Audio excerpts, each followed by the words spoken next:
Welcome back to the FT Markets Bubble Series. Would you lend €3 billion to the government of Greece at less than 5% interest per annum?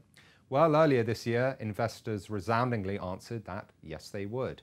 And the Greek issue, the first since the Eurozone crisis only a couple of years ago, is indicative of how government borrowing costs across the Eurozone periphery have tumbled. Where governments have led, banks have also followed, with many banks, formerly viewed as basket cases, returning to capital markets to borrow at historically low rates. With me is Elaine Moore, the FT's capital markets correspondent.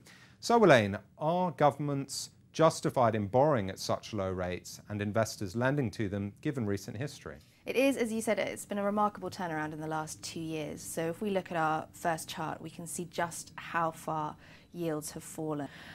So particularly Greece, you were talking about the debt issuance in April.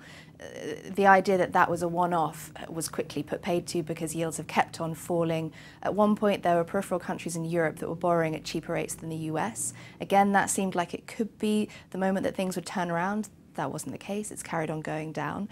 For investors, these yields are incredible. 2 years ago, it looked like the Eurozone was going to collapse. What's happened is that now investors are fairly certain that the Eurozone is going to stay together. The problem is that borrowing costs across the rest of the world are so low, it's pushing down those in peripheral bonds. And that's happened for banks as well, and that has led to an increase in issuance. So if we look at the second chart, we can see how far that's gone up as well. Indeed, you can see the banks have leapt on the coattails of their national governments, even if we've had a slight dip during the summer months when bankers are sunning themselves besides the sea.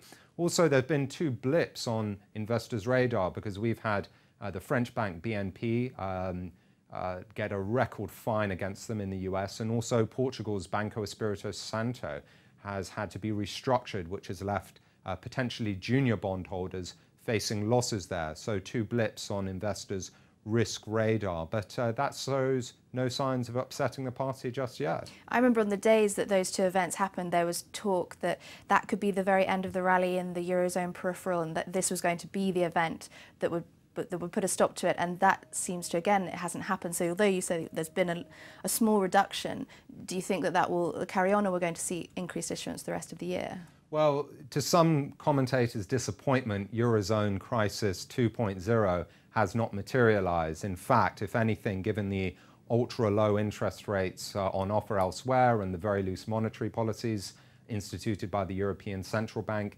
investors show very little sign of stopping buying. That's the case for sovereign debt as well, and what people are saying is that there's just nowhere else for them to put their money. So if you look at the benchmark borrowing costs for the UK, the US, Germany, it's fallen below 1% for the first time. There's just nowhere else. So the only place you can go is it's either emerging markets or it's peripheral Europe, and so far they don't have no intention of taking their money out. Given that's the case, Elaine, are we in a bubble? It's hard to say until investors start to move their money, so I suppose it's not a bubble until it goes pop. Indeed. Thank you, Elaine. So with money to burn, yields to chase, and a general lack of alternatives to invest in, investors show no sign of dimming their appetite for government or bank bonds in the Eurozone periphery anytime soon. The question will be, later in the year, if, when the tide does go out, who will be wearing their trunks?